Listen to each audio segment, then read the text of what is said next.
Hoy más que nunca, la salud es muy importante. Es por eso que a partir de ahora abrimos la Consulta 94.5. Un espacio semanal para conversar sobre medicina, vida saludable, diagnóstico y prevención de enfermedades. Sin bonos, filas ni copagos. Desde este momento entras a la Consulta 94.5. Conduce Ibelis Martel. Un programa de Santiago TV y USACH 94.5. La radio de un mundo que cambia y se sana. Hola, ¿qué tal? Bienvenidos y bienvenidas a Consulta 94.5. Les acompañamos cada domingo y cada sábado en Santiago Televisión y en Radio USACH para hablar de salud y de medicina. Los vamos a estar acompañando como siempre el fin de semana para abordar temas de vida saludable, de prevención de enfermedades, de distintos aspectos de la pandemia y también del tratamiento de variadas patologías. Y para ello vamos a estar invitando como siempre a distintos expertos y especialistas de diversas áreas de la salud y de la medicina. Hoy día, por ejemplo, vamos a conversar sobre el estrés postraumático. ¿Qué es el trauma y cómo la pandemia puede estar generando episodios o situaciones traumáticas para algunos? ¿Qué hacer ante cualquier tipo de trauma? ¿Por dónde comenzar un proceso de mejoría, de recuperación o de sanación? De ello vamos a estar conversando hoy día en Consulta 94.5. Además, vamos a estar hablando sobre qué dicen las investigaciones científicas y médicas sobre cómo la historia de nuestros padres también influye en nuestra salud como niños, niñas y posteriormente adultos. Por ejemplo, cómo la obesidad de la madre aumenta el riesgo de que sus hijos o hijas desarrollen asma o cómo algunas condiciones de nuestros papás también pueden impactar en nuestra salud general. Les vamos a recordar también que estamos en santiagotelevisión.cl y en radiousach.cl. También estamos en todas las redes sociales, estamos en Twitter, en Facebook, en Instagram, en todas esas plataformas del mundo virtual somos @radiousach y santiago.tv, eso sí, Santiago abreviado, para que nos encuentren ahí. Y también tenemos un WhatsApp, el WhatsApp de Radio USACH, al que ustedes nos pueden mandar sus saludos, sus mensajes y sus preguntas para nuestros invitados. Tomen nota, agarren lápiz y papel porque el número es +569 8881 5017. Más 569 8881 5017. Y no se olviden que pueden descargar la aplicación de Radio USACH, ahí lo van a encontrar todo, la radio, la televisión y las notas escritas de todas las entrevistas y el contenido que preparamos a lo largo de la programación de Radio USACH. Y además no olviden y más bien recuerden que este programa en particular, Consulta 94.5, lo encuentran en Spotify y en las plataformas donde ustedes consiguen su podcast. Así que cualquier capítulo que ustedes se hayan perdido lo pueden encontrar en el canal de YouTube de Santiago Televisión, santiago.tv, o también en el Spotify con el nombre de este espacio, Consulta 94.5. Y entonces, habiendo dado todas las coordenadas para que ustedes se sumen a esta Consulta 94.5, nos apartamos nada más que unos pequeños instantes y ya volvemos. Esta semana en Miradas de Autor, Montemar y los laberintos de la memoria, un documental que narra una de las epopeyas más significativas para la historia reciente de la ciencia en Chile, donde un grupo de investigadores en la localidad de Montemar, en la región de Valparaíso, fueron capaces de realizar descubrimientos sobre neurociencia de gran impacto a nivel mundial. Montemar y los laberintos de la memoria, en Miradas de Autor, lunes 22:30 horas por Santiago TV. Yo pude crecer y enfrentar grandes desafíos. Yo pude, porque estoy conectado al mundo. Tú también puedes. Puedes tener la mejor fibra, la más rápida, la que te conecta al mundo. Porque con Mundo, todos podemos. Aprovecha esta oferta, 800 megas más televisión HD por solo 28.690 pesos y disfruta de la mejor tecnología. Hoy, en Mysteries of the Giants, conoceremos a dos nuevos gigantes, gorilas, los primates más grandes del planeta, y a los perezosos prehistóricos y actuales, con sus asombrantes capacidades de adaptación y sus amenazas de sobrevivencia. No te pierdas Mysteries of the Giants por Santiago Televisión. Sus aportes sentaron las bases para quebrar los paradigmas científicos, y la forma de ver el cosmos cambió para siempre. Su legado son las nuevas interrogantes que se abrieron a partir de su investigación, las que moverán a las nuevas generaciones de astrónomos en todo el mundo. Mario Amuy, una mente brillante. Todos necesitan conectarse con sus raíces. Yo creo que hay una cosa muy íntima de que en cuanto a que el universo, el cielo, ofrece las esperanzas de responder preguntas fundamentales sobre nuestra existencia. ¿Estás viendo?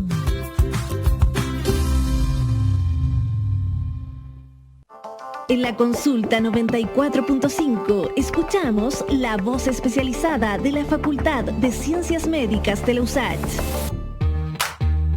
Seguimos haciendo Consulta 94.5 y hablando de temas que tienen relación con la salud y también con la salud mental, porque a lo largo de la vida las personas pueden atravesar episodios aterradores, fuertes o desestabilizantes. Estos eventos pueden desencadenar lo que se denomina como estrés postraumático. Se trata de una enfermedad de salud mental que puede consistir en revivir un evento traumático, incluyendo pesadillas, ansiedad, angustia intensa y pensamientos incontrolables sobre lo ocurrido. Hoy queremos hablar sobre trauma y sobre lo que puede implicar además en el contexto de la pandemia, y para ello ya estamos conectados y conectadas con el doctor Rodrigo Correa, quien es médico psiquiatra adulto, experto en trastornos del ánimo y psicofarmacología. También es director del Instituto de Psicofarmacología Aplicada. Además es docente de posgrado en psiquiatría en la Universidad de Santiago de Chile y además es académico de otras casas de estudio como de la Universidad Mayor y también de la Universidad del Desarrollo. Doctor, ¿cómo está? Bienvenido al programa. Hola, Ibelis. Muchas gracias por estar acá. Gracias por estar con nosotros y nosotras, y comencemos, doctor, por lo más básico. ¿Qué es el trauma? Perfecto, sí. Mira, a propósito de lo que estaba comentando recién, el trauma básicamente tiene una noción bien general, es la presencia de trastornos emocionales, ¿sí? Bien general. En una persona que básicamente ha estado expuesta a eventos de naturaleza grave o catastrófica. Por lo tanto, decimos, trauma es, ¿cierto?, la consecuencia emocional de aquello que sucede una vez que estamos expuestos a un evento traumático. Entonces va a ser entonces la consecuencia de estar expuesto a un evento traumático. Es importante aquí decir, Ibelis, que contraintuitivamente a lo que uno pudiera pensar, la mayoría de las personas que están expuestas a un evento traumático no desarrollan un estrés postraumático, que es la enfermedad, ¿cierto?, a la que usted se refería. Las cifras dicen que aproximadamente un 8 o un 10% solamente de las personas expuestas a un catastrófico, ¿cierto?, difícil, adverso, van a experimentar finalmente un estrés postraumático. El 90% restante va a ser capaz de superar esto, de poder procesar esto, y en forma espontánea, sin tratamiento. Y eso es muy, muy extraordinario, ¿no? Da cuenta de las capacidades que tenemos los seres humanos de poder adaptarnos, básicamente. Perfecto. Y entonces, ¿qué eventos pueden constituir un evento traumático y de qué depende que una persona desarrolle todos estos síntomas y desarrolle la enfermedad del estrés postraumático posterior a ese evento? Claro, es una pregunta bien interesante esa, porque el evento traumático en general uno podría decir son eventos, ¿cierto?, de carácter grave, catastrofal, ¿cierto? Sí.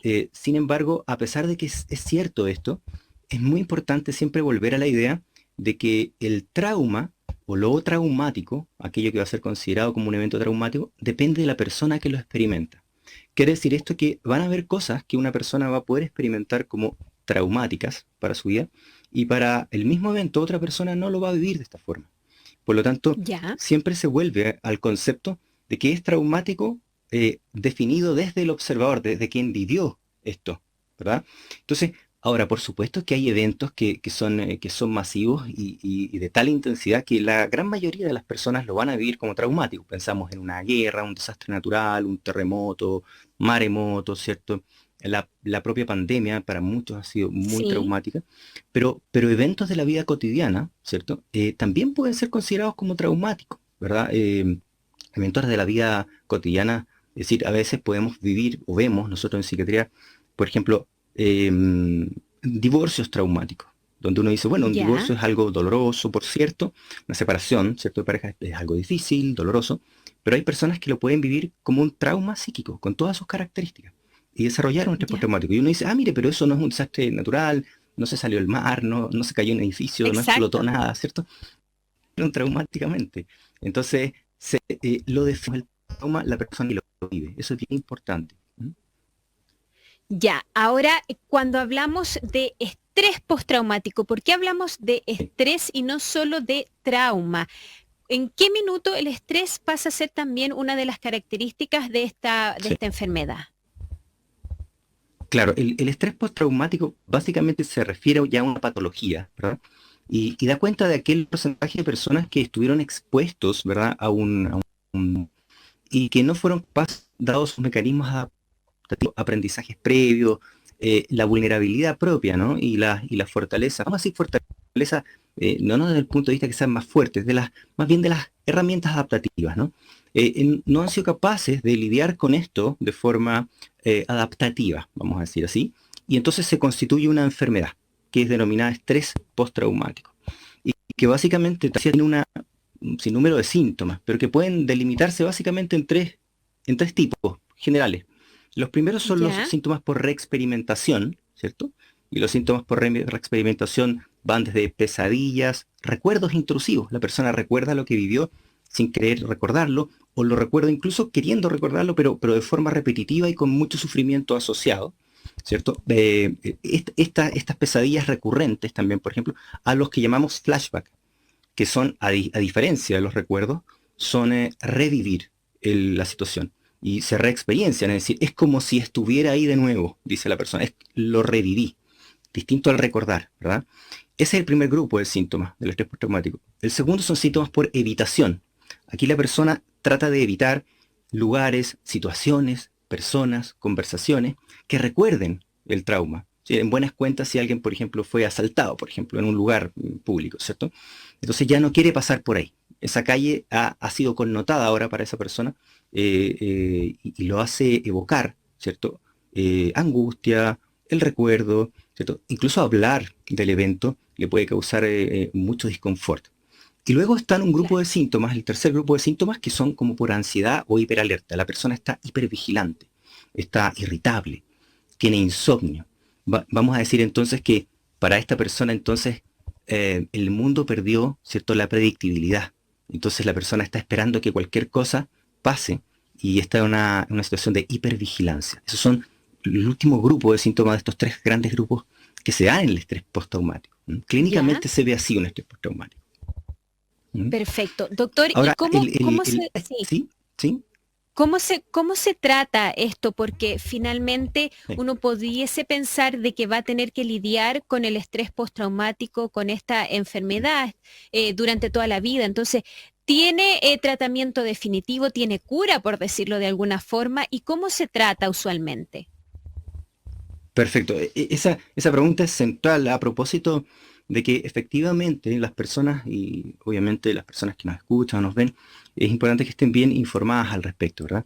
El estrés postraumático es una patología que en psiquiatría debe ser abordada por psiquiatras, por psicólogos o psicólogas, y cuando especialmente son estrés postraumáticos más complejos, más difíciles, es absolutamente necesario que sean vistos por expertos en trauma, es decir, en psiquiatría y en psicología, en salud mental.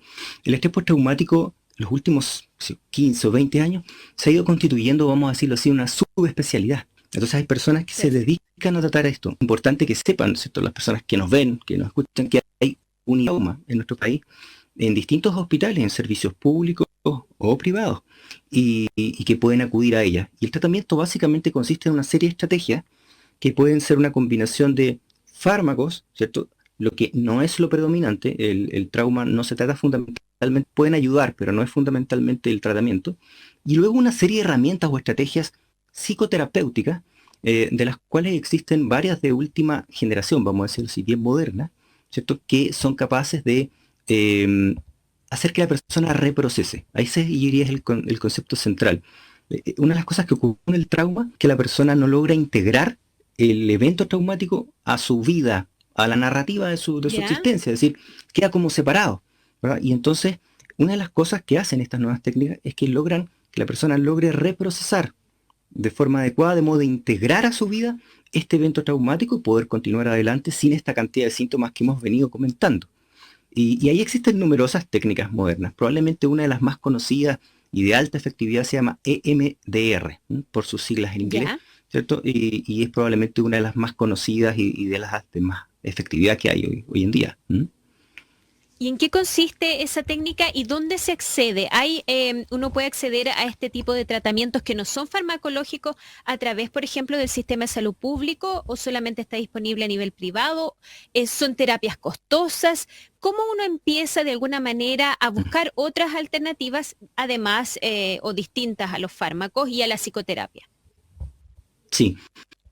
Creo que el llamado como desde el punto de vista de la psicoeducación sería decirle a las personas que cada vez que tengan este grupo de síntomas, estas molestias que hemos referido, y obviamente han estado expuestas a una situación traumática, la primera consulta debiese ser no necesariamente con un especialista en trauma, sino que pueden ir a un psicólogo, psiquiatra generalista, vamos a decirlo así, ¿cierto?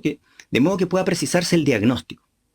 Porque hay que tener una relación y un orden siempre en salud, ¿cierto? De no sobrecargar sistemas de salud de alta especialización. Entonces, obviamente, si van primero a psicólogos, psiquiatras generalistas que van a poder decir, mire, sí, esto es un estrés postraumático, les van a poder indicar, ¿cierto?, quiénes y dónde se realizan estas cosas.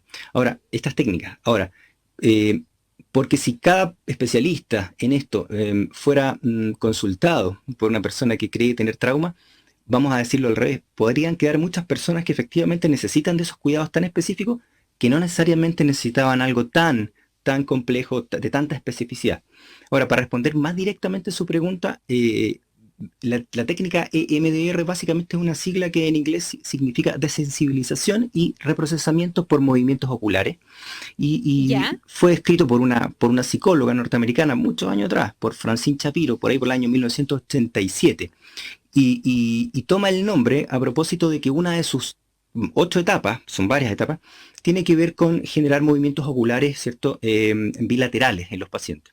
Ahora, este tipo de terapia que debe ser hecha por expertos, en manos expertas, tiene mucha eficacia. Manos expertas me refiero a psiquiatras o psicólogos o psicólogas que están entrenados en esto formalmente.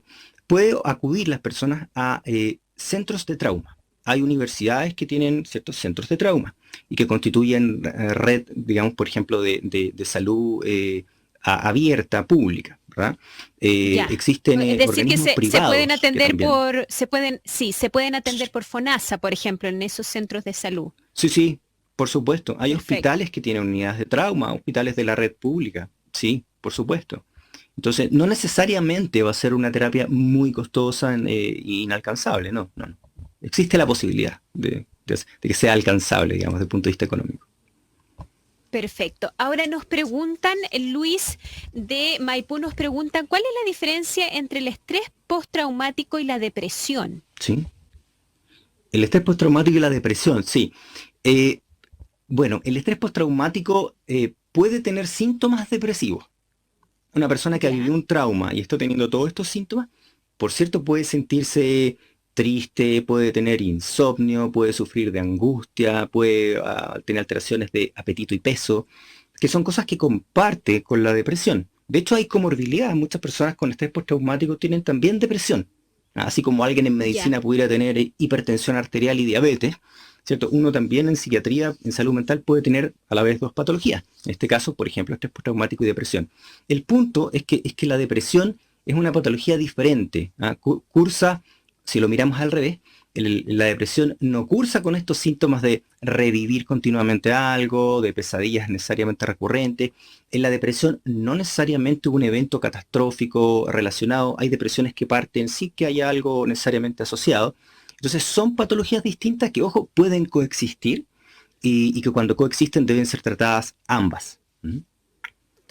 Ahora, yo creo que ligado a eso, Lorena de Ñuñoa nos dice que tras la pérdida de uno de sus hijos toma antidepresivos. Lleva años y a veces se pregunta si tendrá que tomarlos toda la vida. ¿Cómo saber, dice ella, si puedo dejar de tomarlos?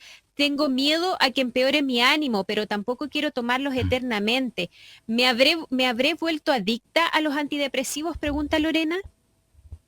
Mire, Ibeliz, esa es una pregunta que nos hacen los usuarios en salud mental muy frecuentemente a nuestros pacientes y Claro. es muy importante. Básicamente la respuesta sería, depende de cuántas depresiones haya tenido en su vida.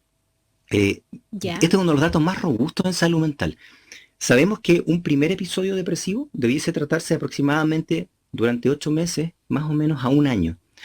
8 meses, un año después de que el paciente ya se siente bien, no 8 meses, un año total. O sea, yo empecé a medicarme, estoy con mi terapia, ¿cierto? Psicológica, por ejemplo, me empecé a sentir bien y si es mi primer episodio depresivo en la vida, debo mantener ese tratamiento por 8 meses a un año.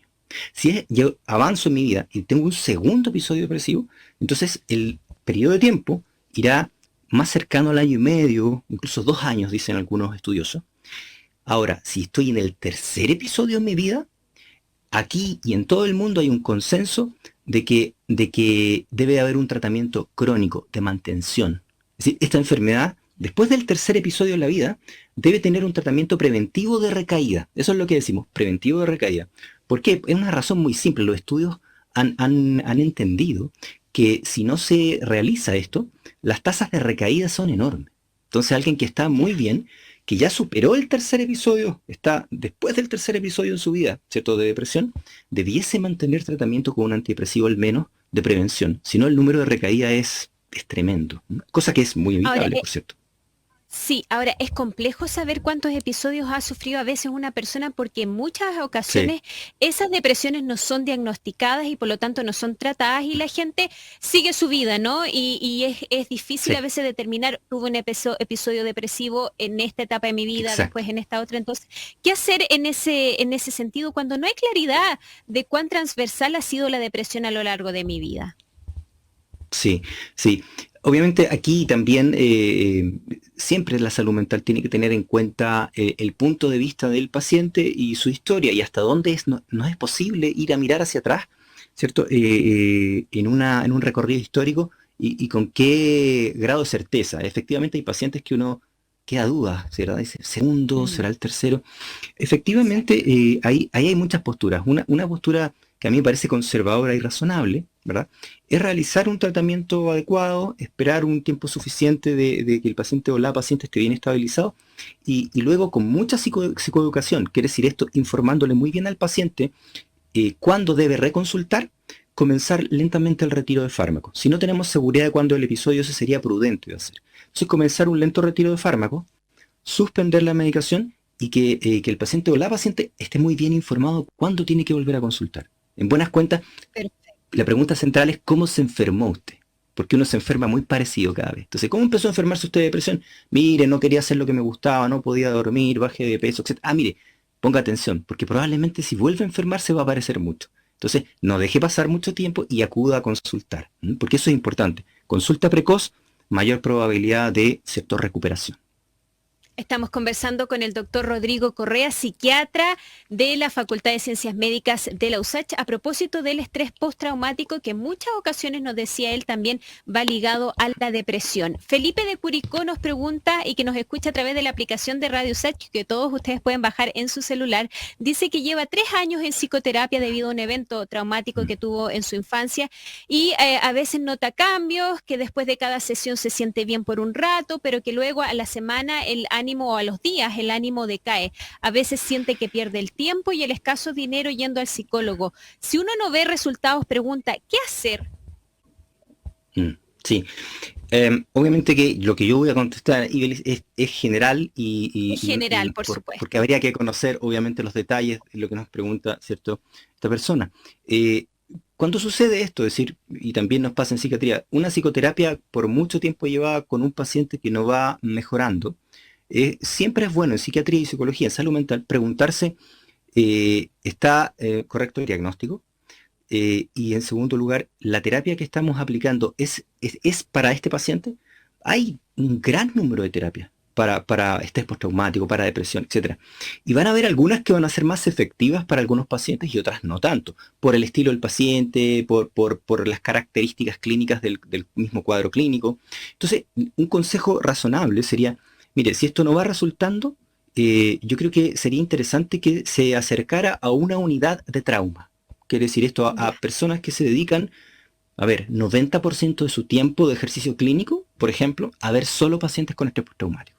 Y ahí es donde decimos, hay un grupo de estrés postraumático más complejos, más difíciles, donde ver a estos profesionales dedicados solo a trauma, o casi exclusivamente a trauma, va a ser, probablemente va a darle una mayor efectividad. Es como en todo, ¿no? Si uno va a ver un experto que está, o una experta que está 90% de su tiempo dedicado a algo, las probabilidades que le vaya mejor desde una cirugía hasta en una terapia van a ser mayores. Entonces, la sugerencia sería eso, acercarse a un centro de trauma psíquico. Perfecto, un centro de trauma psíquico. Ahora, a veces también en regiones estos centros, me imagino, son un poco más escasos. ¿Alguna recomendación por dónde empezar? Uno pide a veces recomendaciones y llega a psicólogos, a psiquiatras porque alguien lo aconsejó, pero no necesariamente son expertos en trauma. Entonces, nuevamente, y para finalizar, doctor, reiterar la recomendación por dónde comenzar para buscar ayuda. ¿Y cuándo? ¿En qué minuto? Ya usted describía algunos síntomas, pero ¿en qué minuto uno dice ya no puedo más?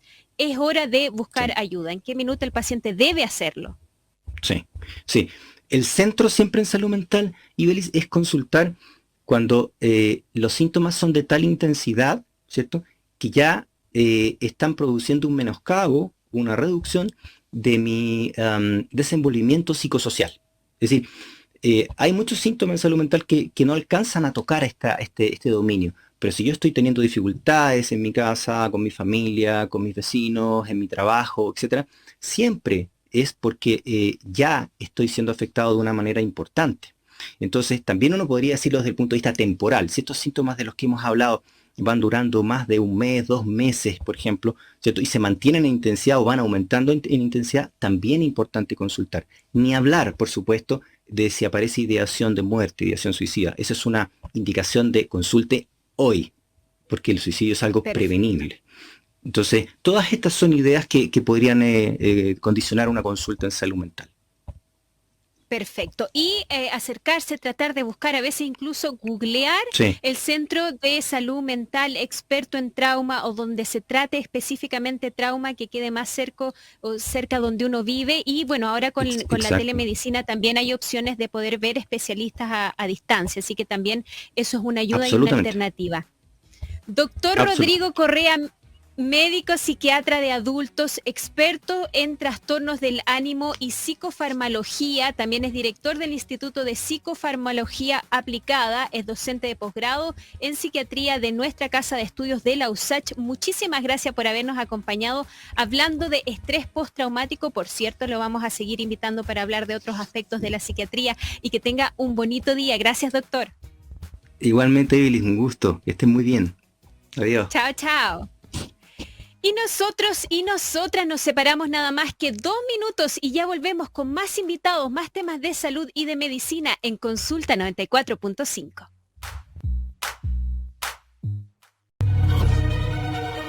Hoy en Mysteries of the Giants conoceremos a 2 nuevos gigantes, gorilas, los primates más grandes del planeta, y a los perezosos prehistóricos y actuales, con sus asombrantes capacidades de adaptación y sus amenazas de sobrevivencias.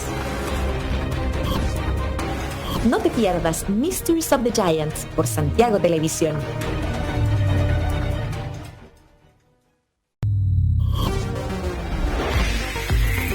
La primera consecuencia de los sistemas de inteligencia artificial es la mercantilización integral de nuestras vidas. Eric Satín en Charlas del Futuro, lunes 18:30 horas por Santiago TV. En Mundo celebramos las 500.000 familias conectadas a nuestra fibra. Y como este logro es gracias a ti, lo festejamos como más nos gusta, dándote más. Es por ello que aumentamos tus megas de forma automática, completamente gratis. Si tenías 300 megas de fibra hogar, ahora tienes 500 megas. Y si tenías 600 megas, ahora disfrutas de 800 megas. Así premiamos tu compromiso. Gracias por ser parte de nuestras 500.000 familias. Y sigue disfrutando de la mejor tecnología al alcance de todos. Mundo.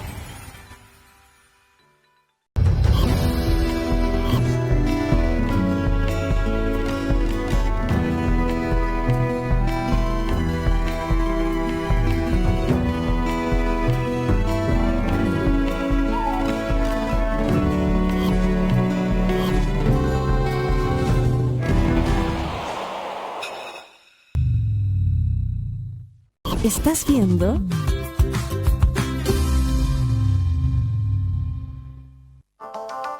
A partir de ahora te recetamos la cápsula informativa. Información relevante para la consulta 94.5.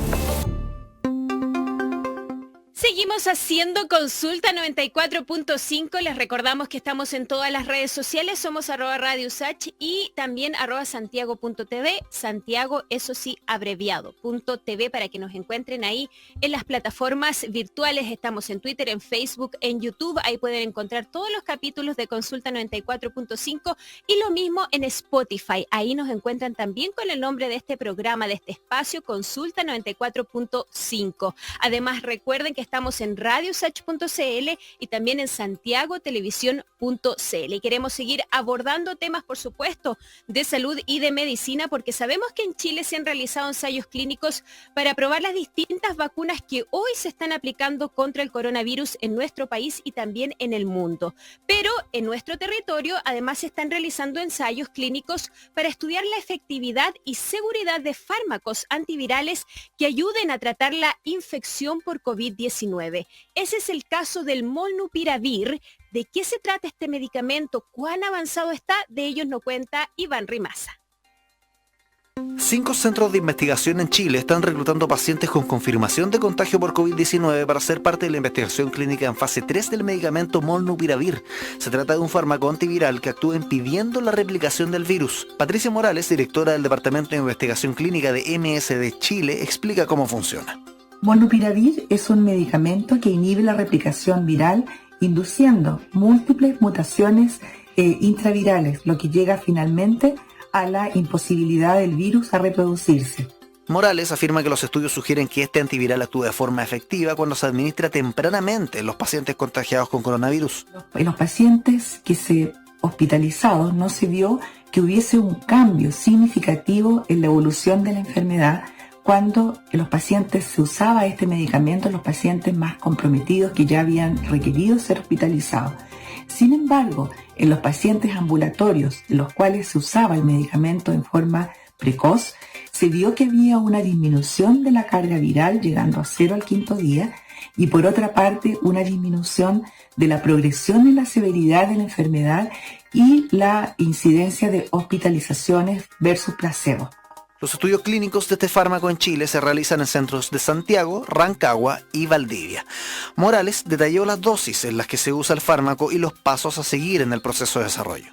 Molnupiravir es un medicamento que se usa vía oral, 800 miligramos cada 12 horas, de acuerdo a los estudios que se han hecho, y se usa durante 5 días. Una vez que se obtengan los resultados, y si estos son positivos, como esperamos que sean, se van a presentar a la FDA para uso de emergencia. Con esa aprobación de la FDA, esperamos también tener la aprobación de nuestras autoridades sanitarias, que es el ISP, aquí en Chile. Molnupiravir está siendo desarrollado por la biofarmacéutica estadounidense MSD, en colaboración con Ridgeback Biotherapeutics. Y seguimos haciendo Consulta 94.5 y hoy queremos hablar sobre investigaciones científicas y médicas que han logrado establecer una relación en cómo la historia de nuestros padres puede impactar nuestra salud como niños, niñas y posteriormente adultos. Por ejemplo, investigaciones en nuestro país han sugerido que los hijos e hijas de madres con obesidad tienen mayor riesgo de presentar asma. Otros estudios incluso sugieren aspectos como que los niños, hijos o hijas de padres abusados también ven las consecuencias de estas dificultades en cómo los menores lidian con el estrés. Para saber sobre qué se trata esta relación, cómo la salud de los padres influye en la salud de los hijos, nos vamos a región para conversar con Bernardo Krause Leighton, académico del Instituto de Ciencias de la Salud de la Universidad de O'Higgins, doctor en Ciencias Fisiológicas, con mención en Fisiología de la Pontificia Universidad Católica de Chile. ¿Cómo está, Bernardo? Gracias por estar con nosotros y nosotras en Consulta 94.5. Muchas gracias, Ibelis. Estoy muy bien. Espero que ustedes también. Gracias, sí, contentos y contenta de poder abordar este tema. ¿Y cómo es esto de que la historia de los papás, de nuestros padres, puede tener incidencia directa en la salud, en nuestra salud cuando somos niños, niñas y posteriormente adultos? ¿Cómo podemos explicar esta relación? Más allá de lo evidente, ¿no? Que uno sabe que hay genes, hay genética de por medio de que uno hereda ciertas condiciones. Pero ¿qué es lo que han encontrado ustedes? Bueno, tal como tú, Erika, por una parte, cierto, sabemos que están los genes, pero además los genes están hechos para interactuar con el ambiente, para funcionar, cierto, en concordancia, en armonía con el ambiente. Y parte de esa armonía pasa por saber cómo funcionar.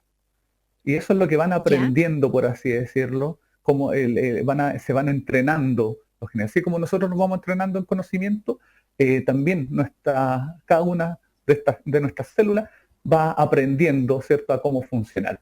Y ese funcionar también lo transmite, se transmite de generación en generación, y además se transmite especialmente durante el embarazo y los primeros años de vida, donde nosotros somos más susceptibles a aprender cosas, ¿ya? Y las cosas que aprendemos van a acompañarnos el resto de la vida. Perfecto, entonces el ambiente, por lo que usted nos está contando, el ambiente también juega un rol clave en esto. Y ahora, por ejemplo, ¿cómo es esto de que una madre con obesidad puede implicar que su hijo tenga más riesgo de asma? Porque uno puede pensar, bueno, ¿cuál es la relación entre la mamá con obesidad y el hijo o hija finalmente con asma? ¿Cómo podemos entender esa relación que usted nos estaba recientemente explicando en este caso particular? Bueno, por una parte, hoy en día está claro que la obesidad en los adultos es una enfermedad que va junto con, o una condición más bien dicho, que va junto con un grado de inflamación crónico. Es leve, ¿ya? No es una inflamación como cuando uno está enfermo, pero sí hay una inflamación y que es crónica, que es permanente.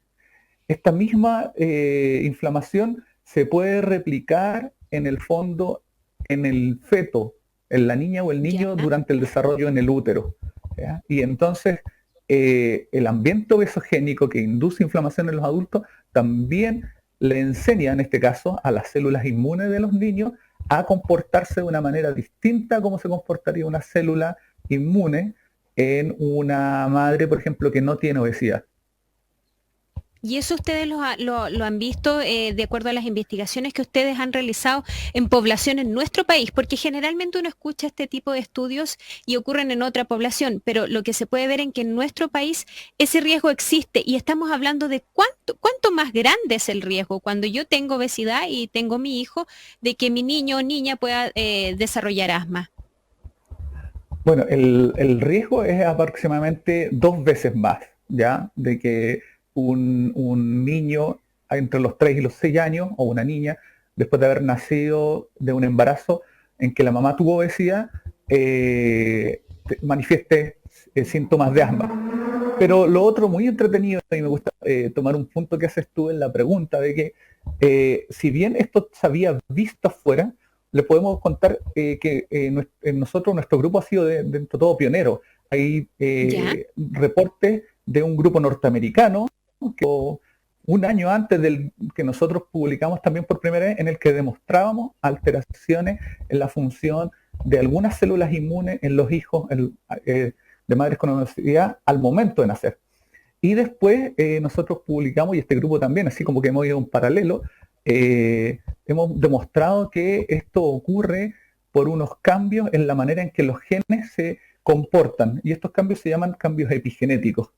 Entonces podemos de todas maneras, sí, además sentirnos un poco como país orgulloso que nuestra ciencia es capaz de generar resultados comparables a otros países en esta área.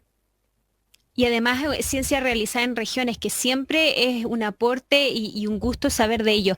Ahora, profesor, uno cuando escucha esto, cuando las mujeres en particular son madres y escuchan este tipo de resultados y de investigaciones, lo más común o quizás el primer instinto, sentimiento es sentirse un poco culpable porque finalmente lo que ocurre en el cuerpo de una mujer se puede traspasar o se puede traducir en una enfermedad futura del niño o niña. Entonces, ¿cómo evitar ahí también el sentimiento de culpabilidad y qué se puede hacer? O sea, si he tenido obesidad, si he estado lidiando con la obesidad, si tengo un hijo o hija, si desarrolla asma, ¿ya está todo dicho? ¿Qué podemos hacer al respecto?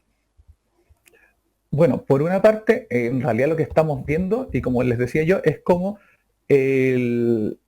aprende nuestra fisiología, nuestras células, a comportarse. Por lo tanto, más que pensar en una culpabilidad, así lo primero, sacarnos la culpa, es pensar en que este aprendizaje lleva consigo, ¿cierto?, que uno aprenda a responder a ciertos estímulos.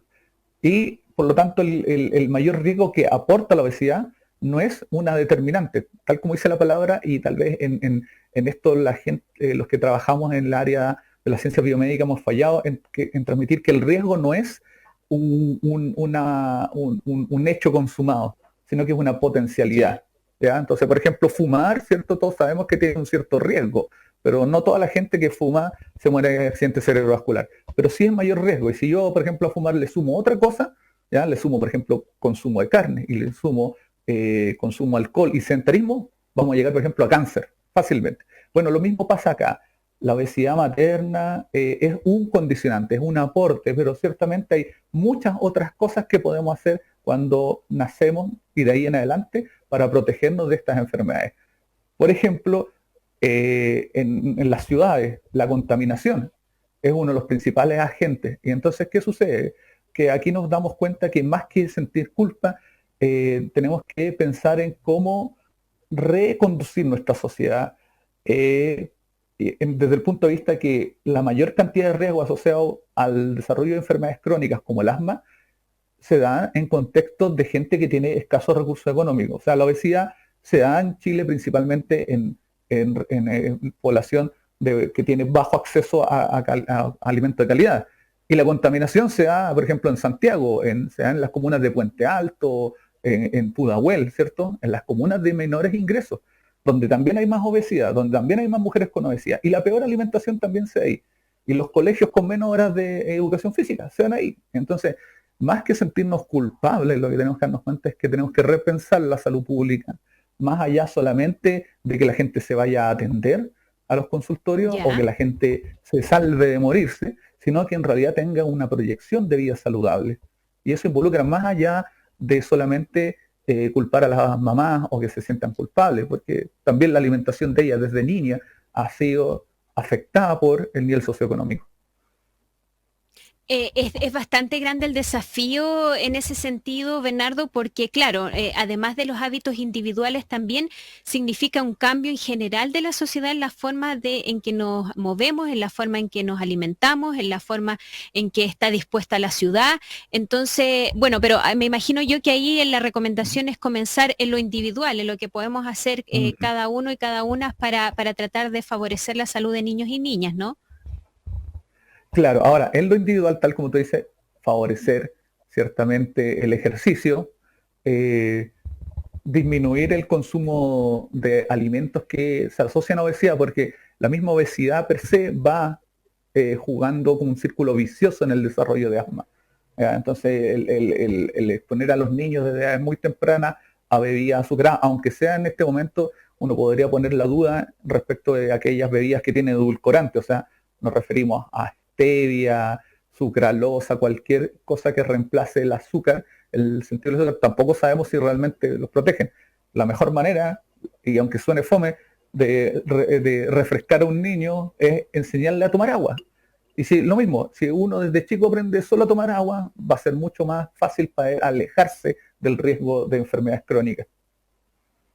Ahora, una de las iniciativas que se está analizando y discutiendo a nivel legislativo es considerar la obesidad como una enfermedad.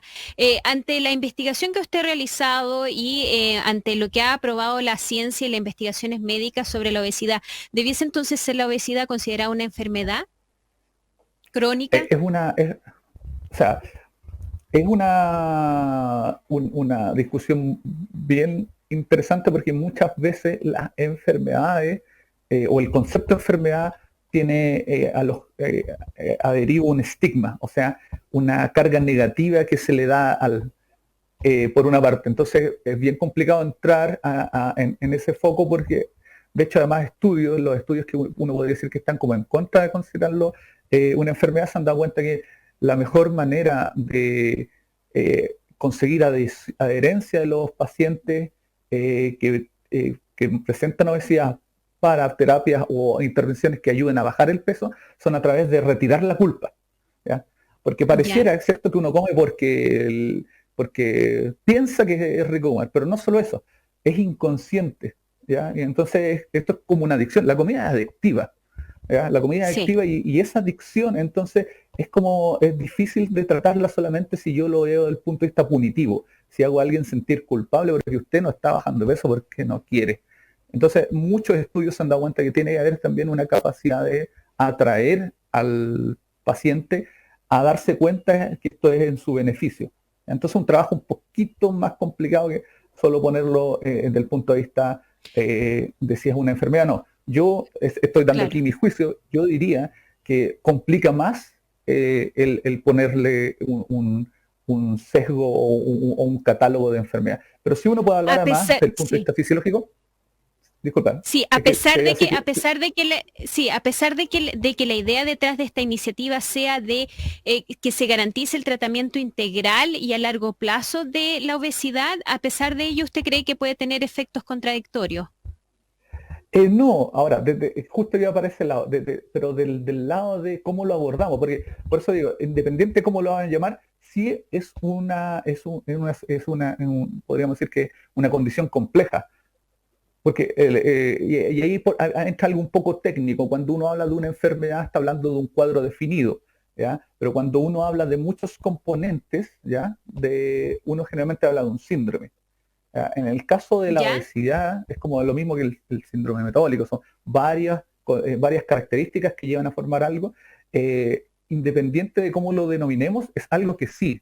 Y también está el otro lado muy negativo, que se ha tratado de como hablar del respeto por, y no, en realidad una cosa es lo que la persona es y otra cosa es lo que es la condición o los padecimientos que ella tiene. Y en el caso de la obesidad, ciertamente es una condición negativa para la salud de la persona. No existe obesidad positiva como muchas veces se han tratado de instalar. Entonces, pero yo quiero más que nada dejar de manifiesto que existen dos enfoques. Uno, el respeto hacia la persona y el evitar el estigma, pero el otro también, el preocuparnos de nuestra salud y de la salud de los otros.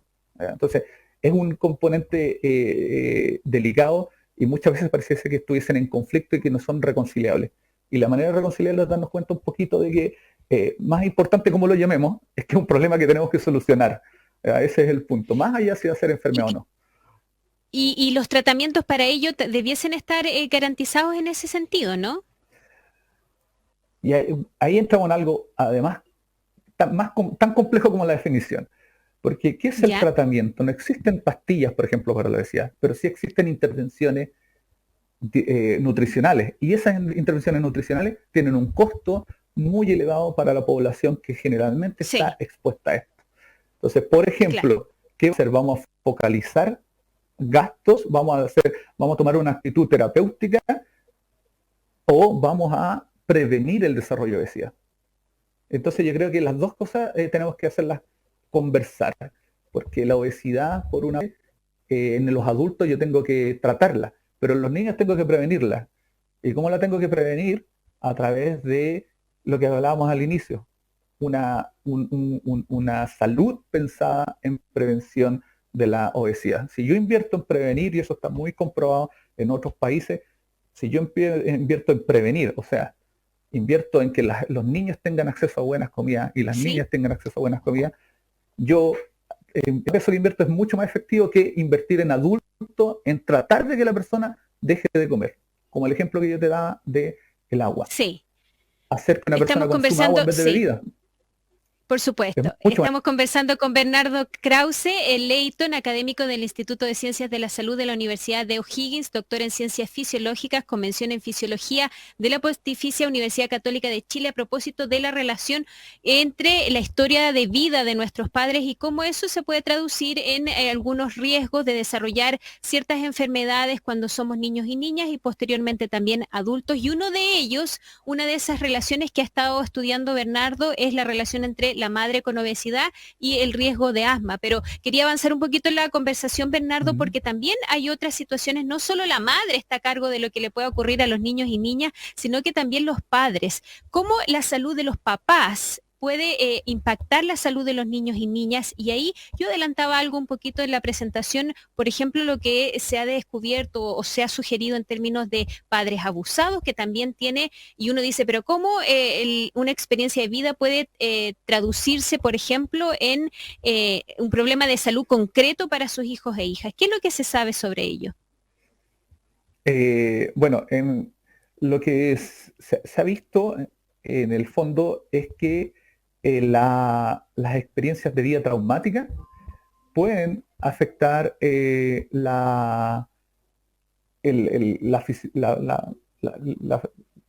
bienestar de la persona, la fisiología además. Pero esto se puede transmitir hacia los hijos, por ejemplo en el caso de los hombres, a través del espermio. Sin entrar en mucho detalle, tal como hablamos, ¿cierto? Los genes interaccionan con el ambiente y hay procesos que regulan estas interacciones. Y muchos de ellos no quedan codificados, por así decirlo, en los genes, porque los genes son como, ¿cierto?, los ingredientes para generar una preparación, la preparación humana, por así decirlo, lo que somos. Pero esta receta, o sea, este ingrediente necesitan una receta. Y esa receta son lo que hoy en día se conoce como mecanismos epigenéticos. Y hay algunos de estos mecanismos epigenéticos que quedan grabados en los espermios. Y cuando se transmite esto, o sea, cuando en el fondo el óvulo es fecundado por el espermio y se genera este nuevo ser, lo que encontramos es que esa información de historia biológica también queda registrada y afecta a cómo se empieza a desarrollar este embrión y también afecta a cómo se va a desarrollar la persona a lo largo de toda la vida. Y en el caso de gente que ha sufrido abusos, se ha visto que existen estas alteraciones. Y ocupando modelos animales que asemejan esto en ratones, se ha podido observar que también se reproducen esta transmisión del ambiente nuevo. Ya, y eso se traduce entonces en enfermedades concretas, en la forma, por ejemplo, en que uno puede desarrollar o no ciertas enfermedades. Sí, por una parte, como afecta la respuesta al estrés, entonces generalmente afecta la capacidad de la persona de responder, o sea, de desarrollar enfermedades psicológicas, ¿ya? Condiciones psicológicas como la depresión o el trastorno, el estrés postraumático, cosas de ese estilo. Cómo yo manejo, cómo yo soy capaz de responder a las situaciones adversas, se reproduce. Ahora, esto también ocurre, y es muy importante ponerlo, que no solo se transmite de esa manera de generación a generación, sino que en la misma vida de la persona, la exposición a situaciones de estrés durante la vida temprana, o sea, estamos hablando durante la vida fetal o durante los primeros años de vida, tiene un efecto muy grande en cómo la persona, no solo su comportamiento, sino que su salud, la obesidad, riesgo cardiovascular, ocurren cuando son más viejos o adultos.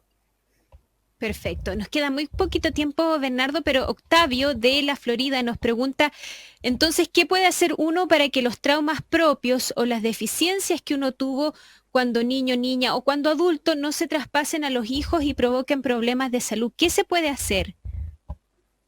Es algo muy entretenido porque en el fondo, no sé, los traumas también hacen sentir como hay una parte, un cierto, la gente se autoinculpa, ¿cierto?, de la experiencia. Sí. Pero una manera es afrontar estos problemas junto con los hijos y enseñarles a ellos, porque uno no tuvo la opción de aprender de eso, pero sí con los hijos a aprender a manejar estas condiciones.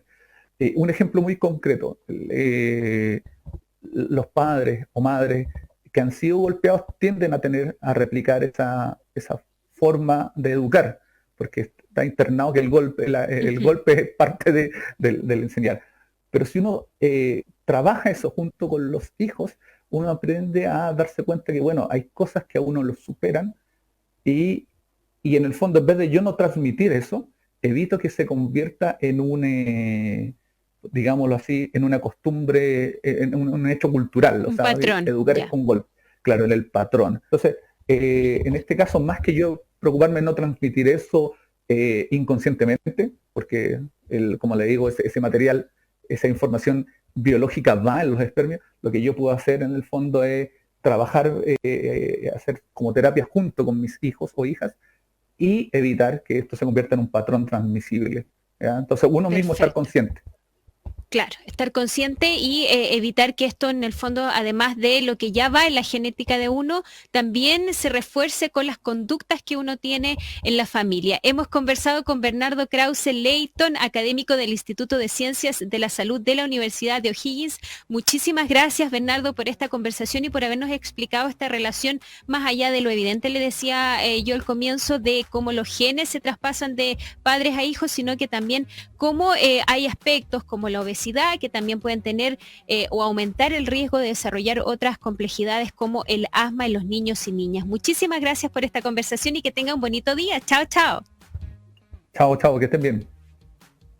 Y nosotros y nosotras hemos llegado al final de Consulta 94.5, ya comenzamos a cerrar este capítulo. No se olviden que nos encontramos cada sábado a las 10 de la mañana en Radio Usach y por supuesto cada domingo a las 10 de la mañana también en Santiago Televisión. Agradecerle a todo el equipo técnico de Santiago Televisión y de Radio Usach por la puesta al aire de este espacio, y nosotros y nosotras nos encontramos entonces el próximo fin de semana para seguir hablando de salud y de medicina. Hasta entonces, chao, chao.